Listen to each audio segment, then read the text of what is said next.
Hello and welcome to News at 6 on Rajya Sabha TV. I'm Ashwarya Kapoor. Now on a three-nation tour, Prime Minister Narendra Modi is in Mongolia. We'll tell you all the details about his Mongolia visit. Also, there has been a deadly attack in Kabul where 3 people have died because of the bomb attack. We'll get you all the details. But first up, the headlines.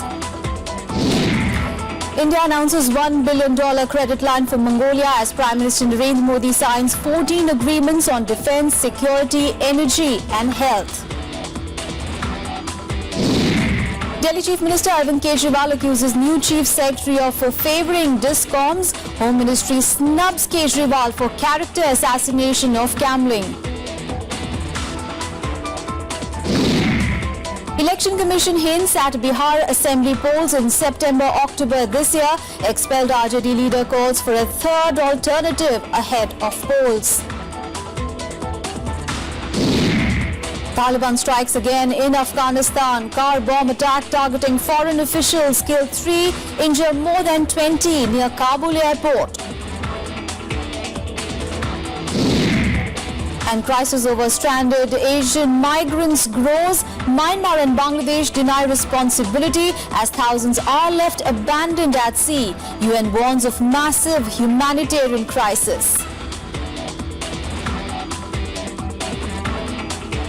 Our top story, India has announced a credit line of $1 billion to Mongolia to expand its economic capacity and infrastructure. As the first Indian Prime Minister to visit Mongolia, Narendra Modi signed 14 agreements with the country covering defence, cybersecurity, agriculture, renewable energy and health sector. He also held talks with his Mongolian counterpart in Ulaanbaatar. In the backdrop of celebrations of the 25th year of democracy and 60 years of diplomatic relations between India and Mongolia, Prime Minister Narendra Modi announced a $1 billion credit line to Mongolia to support its infrastructure development. The two countries upgraded their ties to a strategic partnership. We will take our economic partnership to a new level.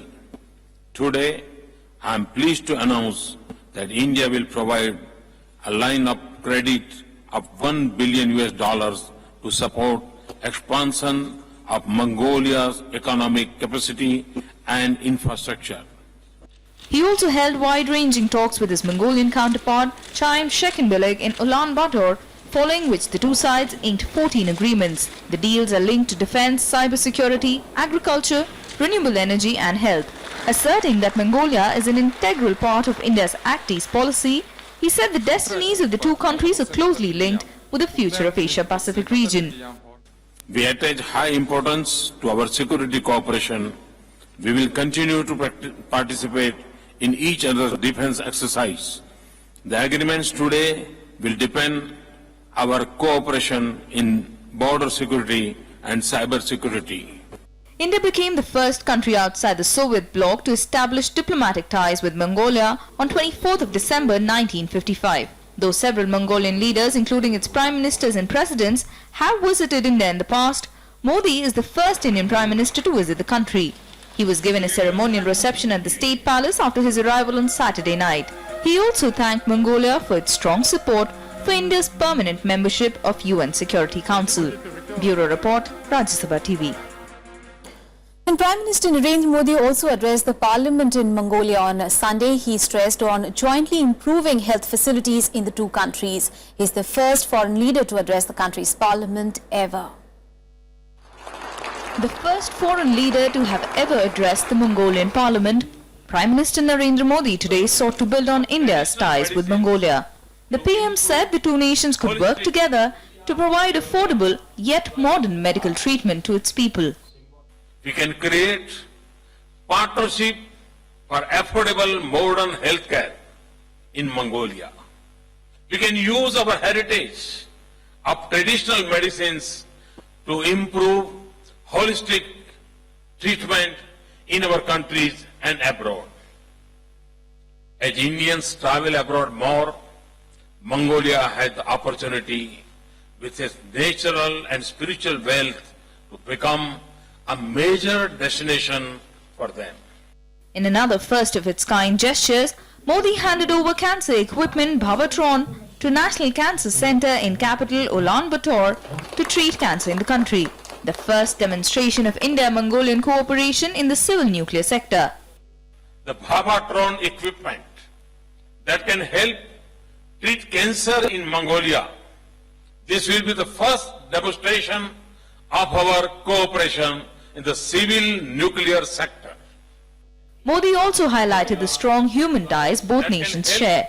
Modi said the development partnership is the reflection of our shared ideals and vision. In 2009, the two sides had signed a cooperation agreement in health and medical sector and an MOU on the peaceful use of nuclear energy. Bureau Report, Rajya Sabha TV. Well, the Prime Minister will conclude his visit to Mongolia tonight to begin the last leg of his three-nation tour. He will head to South Korea for a two-day visit starting tomorrow. The two sides are expected to strengthen their strategic partnership during the Prime Minister's visit.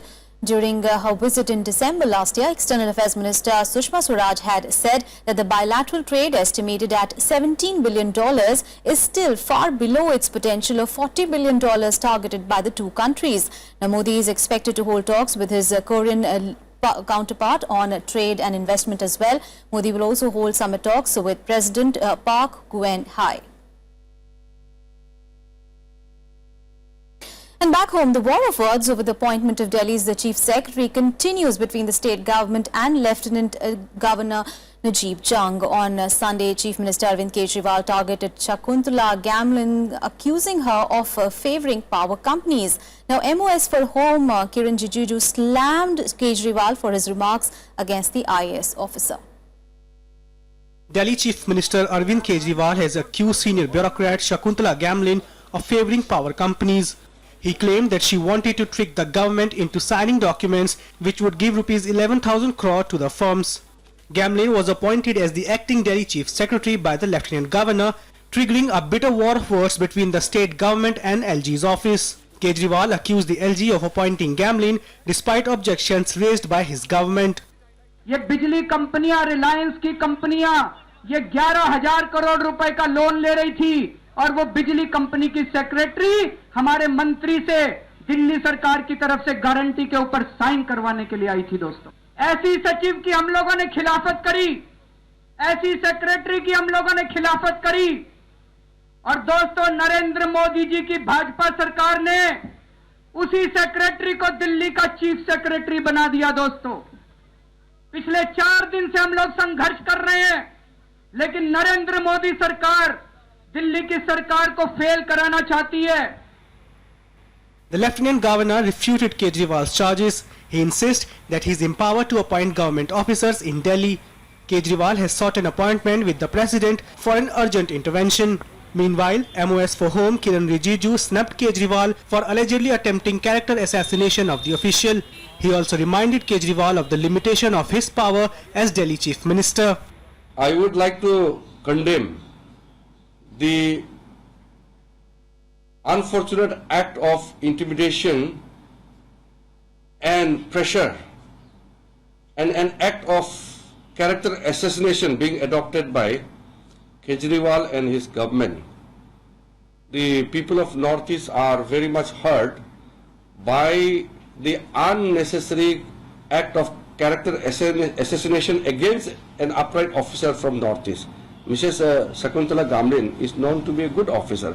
If there is something against her, it should be officially brought and action must be taken. There is a special provision in Delhi with regard to the powers and functions of the Lieutenant Governor and the Chief Minister of Delhi. And nobody should think that he should assume all powers and functions in the name of elected government. Earlier, Gamlin sent a written complaint to the LG claiming that she was being intimidated and blackmailed by senior officials of the Delhi government. Bureau Report, Rajya Sabha TV.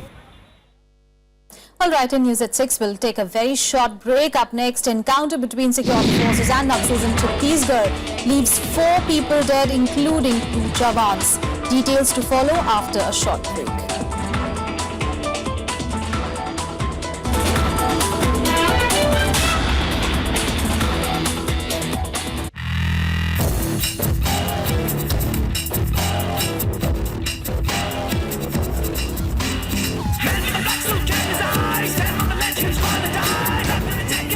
असली काम तब बनता है जब आप जिम्मेदारी को स्वार्थ के तौर पे लेते हैं।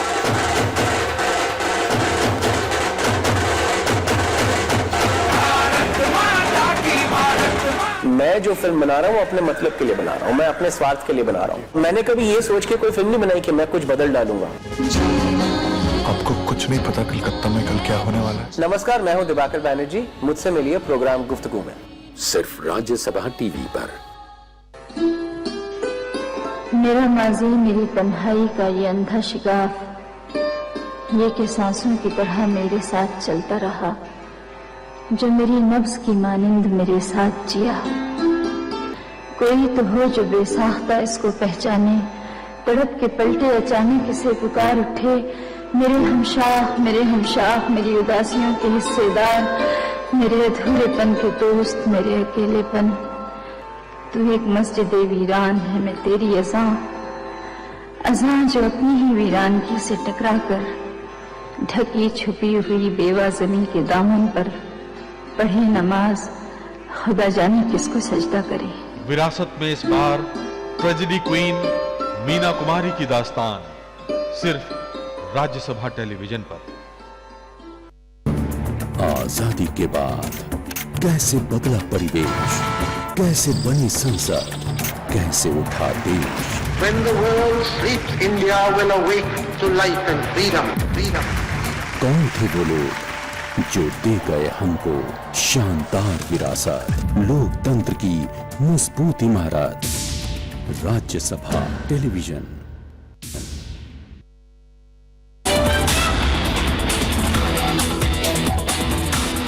Welcome back. After the break, you're watching news at 6. Now, the Election Commission today said that the Bihar Assembly elections could take place sometime in September to October this year.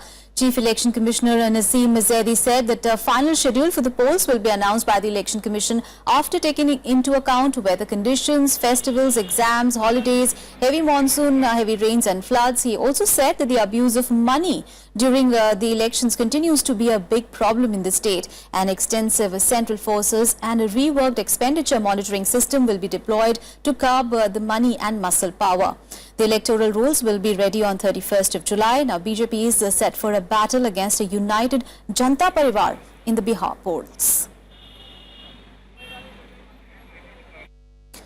Now, expelled RJD leader Pappu Yadav hinted at floating a new party ahead of the Bihar Assembly polls. He stressed on the need to open a third front to counter Janta Parivar and the BJP in the forthcoming Assembly polls. He also said that former Bihar Chief Minister Jitan Ram Manjhi, who floated new political party Hindustan Awami Morcha, and the Congress should be a part of it.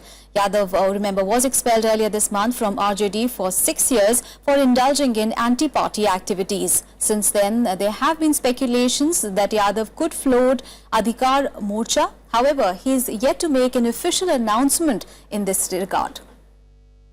Bihar छुटकारा चाहता है उन नेताओं से जिन्होंने बिहार को लूटा है, बिहार को बर्बाद किया है, और बिहार के नौजवानों ने, बिहार के किसानों ने उसे देखा है। एक तीसरे विकल्प की सशक्त आवश्यकता है और मजबूत विकल्प की आवश्यकता है। मैं चाहूंगा कि एक तीसरे विकल्प बिहार में अपना मजबूती के साथ इस बिहार के 10 करोड़ के हित में बने। मैं चाहूंगा नए विकल्प हो तो और तीसरी विकल्प हो तो उसमें मांझी जी भी उस विकल्प में रहें, इस गठबंधन में रहें, कांग्रेस भी उसका हिस्सा रहे। And two special task force personnel were killed during an encounter with the Naxals in Chhattisgarh's Bijapur district today. 2 rebels were also shot dead in the encounter. Officials said that acting on a tip-off, a joint contingent of the Special Task Force and the district police were on a search operation in Gangalore and Mirtur areas. When the team reached Mirtur forest, a group of armed rebels started firing indiscriminately, following which the security personnel retaliated. Now, police claims several other Naxals were injured in this encounter. Reinforcement was immediately rushed to the areas to assist the forces. The bodies of the 2 dead rebels have been recovered. Location मिली थी, party रवाना हुई थी और सुबह 8 बजे करीब encounter हुआ है। नक्सली काफी संख्या में बताए जा रहे हैं और उसमें 2 नक्सली मारे गए हैं। 2 जवानों को गोली लगी थी इसके अंदर, जो रेस्क्यू होते हुए शहीद हो गए हैं और उनको बाहर निकाला जा रहा है। And for the other national stories, let's take you nationwide. A man wanted in several cases was killed in an encounter with the Delhi police at a restaurant in Delhi on Saturday evening. The person killed has been identified as Manoj Vashisht, who is wanted in several cases of fraud.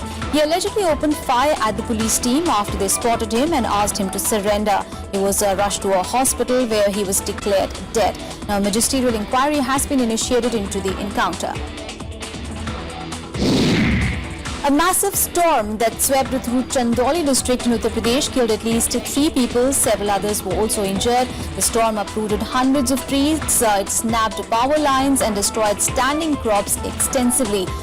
Road communication was also hit as uprooted trees blocked several stretches. Congress and the Aam Aadmi Party took to the streets today protesting hike in fuel prices for the second time in a fortnight. AAP lashed out at the centre, saying that the price hike was directly affecting the common man. On Friday, petrol price was hiked by 3.313 rupees a litre and diesel by 2.71 rupees per litre, the second steep increase in the rates in the month of May.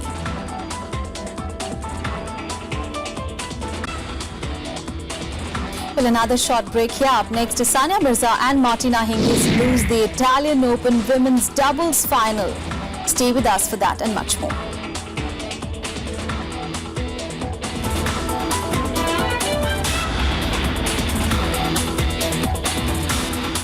उनकी नजर उनका शहर में आपका स्वागत है।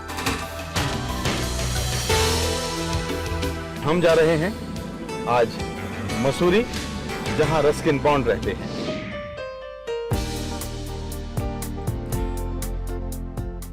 For me, writing is like breathing or sleeping or eating. मैं 3-4 साल उधर था यूके में, दिल ने लगा, मन ने लगा। शादी तो शायद अभी भी टाइम है थोड़ा, लेकिन उनकी नजर उनका शहर में मिलिए इस बार रस्किन बॉन्ड से, सिर्फ राज्यसभा टेलीविजन पर।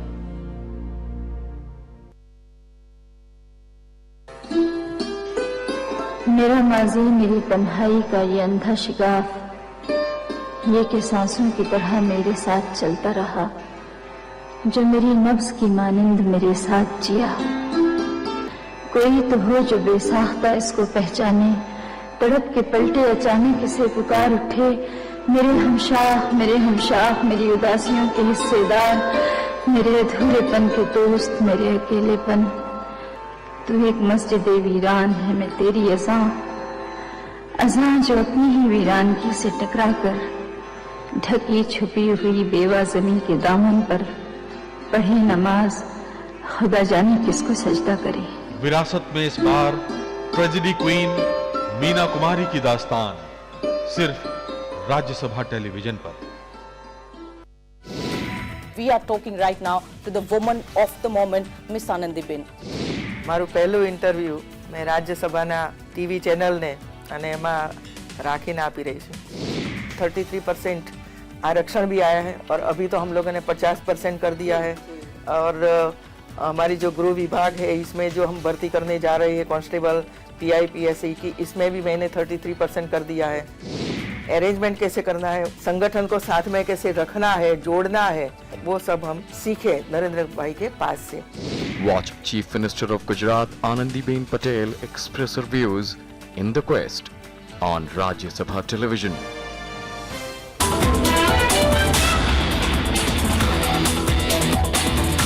Welcome back after the break. Now let's get you some international news. Now 3 people were killed and 26 others were injured in a car bomb blast near the Kabul airport today. The attack reportedly targeted the vehicles of the European Union police training mission. One non-mission member who was travelling in an EU Pol vehicle was killed. Here is more. Taliban has stepped up its spring offensive in Afghanistan, targeting government installations as well as the officials. On Sunday, 3 people were killed and 26 were injured when a suicide bomber detonated an explosive packed car near the convoy of European Union Police Training Mission, or EUPOL. The foreign troops were on their way from the Kabul airport to a NATO military installation when the attack took place. داخل دکان و داخل شدن موتور کرونا میگه موتور میگیره آماج دادن سه نفر شهید شدن تفلک بود سیاسر بود یعنی چند نفر اونجا زخمی بودن یکی ناگهانی صدا شد خودش گرفت یه خارجی بکنه آجیل برآورد سکن که کلی می تفلک افتاد زمین یارو به ساختن بالا کردن داخل موتور رفتن. 3 of the EUPOL's personnel sustained non-fatal injuries. Of the 26 injured, 8 were women and 3 were children. دنون بازی انتخابی پیش چه میدان اول شوخه سیمکشیو شفقانت جمعان 15 کس مراجعه کردی چه باید که درویشتی زخمیان دی دو نفر انجوری.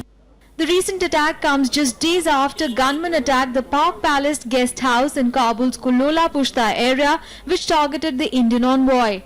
14 were killed, including 4 Indians. Bureau Report, Rajya Sabha TV.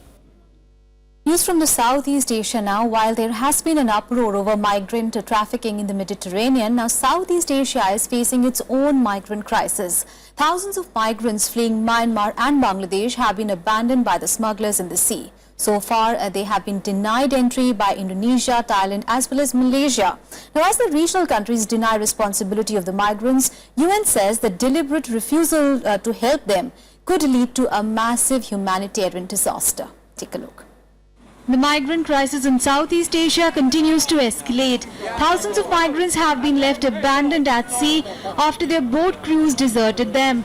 Nearly 800 migrants from Myanmar and Bangladesh were rescued off Indonesia on Friday from a sinking vessel. They have now taken shelter at a warehouse as Indonesian authorities keep a close watch on them. Banyak bertengkar dan mereka juga tidak cocok gitu. Dalam artian selalu berkelahi, oleh karena itu kita pisahkan.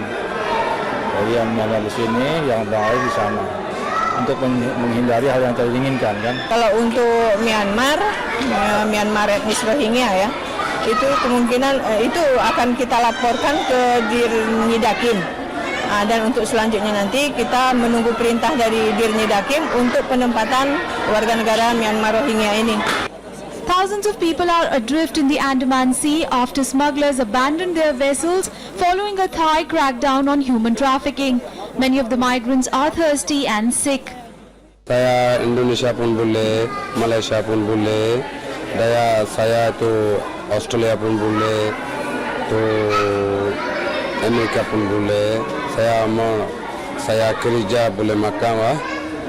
My mother say, yeah, go to Malaysia for the working, for the money, not Indonesia.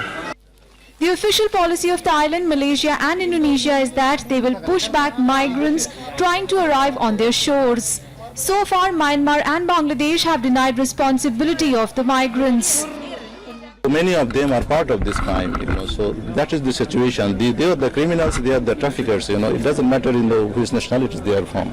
So this is all of our duties to find all of them and, brought them, under the law, Human Rights Watch have condemned Malaysia, Thailand and Indonesia for denying entry to those rescued. UN Secretary General Ban Ki-moon has also called on these countries to keep the borders and ports open in order to help those in need. It has warned of a massive humanitarian crisis if all the countries wash their hands off the issue.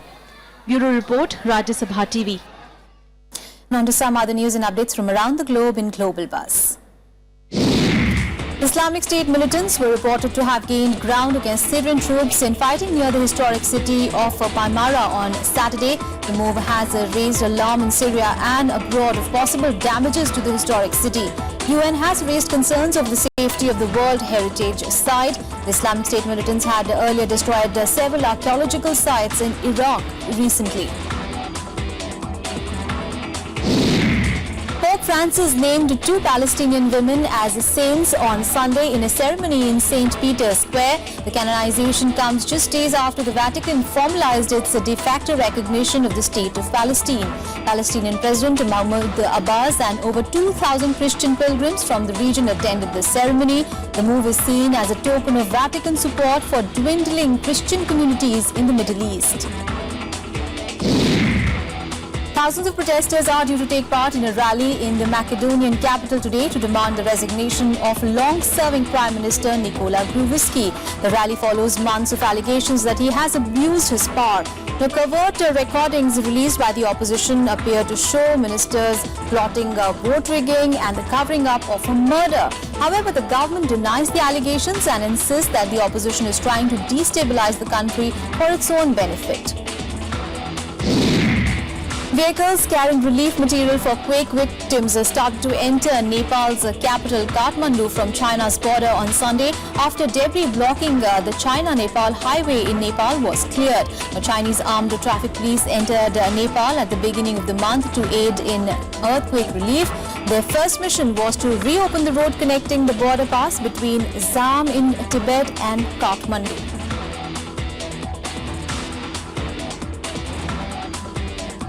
Let's get you all the sporting action now in Sports Beat. The women's doubles top seed Sania Mirza and Martina Hingis suffered an upset defeat against Hungarian-French pair of Timea Babos and Kristiana Mladenovic at the Rome Masters final today. The Indo-Swiss pair went down 4-6, 3-6 in an hour and 13 minutes. This was Sania and Martina's fourth final together this year, having won at the Indian Wells, Miami and Charleston earlier. Swiss world number 2 Roger Federer defeated fellow countryman Stanislas Wawrinka 6-4, 6-2 in the semi-final of the Italian Open. Federer was broken in his first serve game, but after falling 3-0 down, he completely dominated the match. The 17 times Grand Slam champion will now meet world number 1 Novak Djokovic in the final in Rome. Now Djokovic defeated Spain's David Ferrer 6-4, 6-4 in the other semi-final.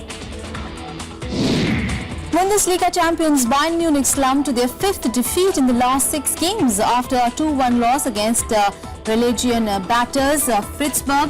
Now Bayern, who won their 25th Germany title last month, took a 1-0 lead through Bastian Schweinsteiger, but the home side equalized in the 33rd minute before scoring a late goal to secure the crucial 3 points. Now Bayern Munich recently lost their Champions League semi-finals against Barcelona.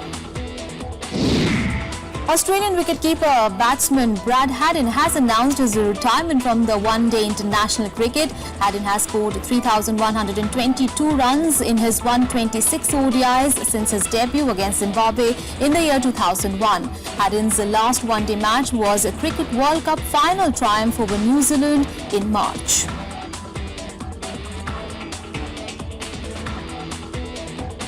Well, that's all in News at 6. Thanks for watching.